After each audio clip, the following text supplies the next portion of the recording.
Friends, એક્ઝામની અંદર આવો દાખલો પૂછાય તો એનું સોલ્યુશન કઈ રીતે આપવું એ આપણે અહીંયા જાણીશું. તો આપણને 4, 29 અને છેદમાં 49 આપેલા છે. તો આનું વર્ગમૂળ શોધવાનું છે. આનું વર્ગમૂળ શોધવા માટે મિત્રો પહેલાં આપણે 49 ગુણ્યા 1 કરીશું. 49 પ્લસ 1 કરીશું એટલે કેટલા થશે?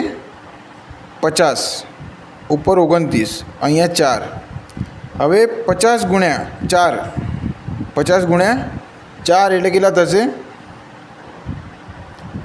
200 થશે. 50 ગુણ્યા 4 એટલે 200 થયા. આ 29 હતા એને 200 સાથે આપણે પ્લસ કરી નાખીશું. કેટલા થયા? 229. 229માંથી આપણે 4 માઇનસ કરીશું. એક વખત પ્લસ અને એક વખત માઇનસ. તો 229માંથી -4 થાય તો કેટલા વધે? 225.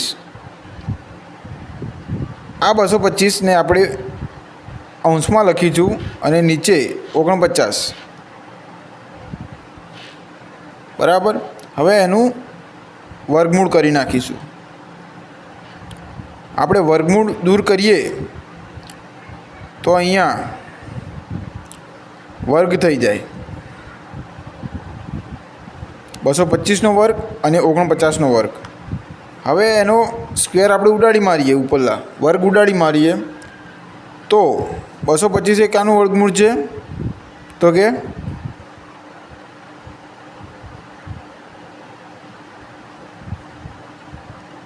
15નું. 49નો વર્ગ કેટલો થાય? 7 થાય. તો મિત્રો આ પ્રકારે આવા પ્રકારના દાખલા હોય તો આ રીતે આનું સોલ્યુશન આપી શકાય. જો આ જ પ્રકારના દાખલા તમે પણ શીખવા માગતા હોય તો આપણી ચેનલ પ્લસ ઇન્સ્ટાગ્રામ પેજને આજે જ ફોલો કરી દેજો અને અચૂકથી તમે ક્યાંથી જોઈ રહ્યા છો વિડીયો એ કોમેન્ટમાં જણાવજો. So thank you.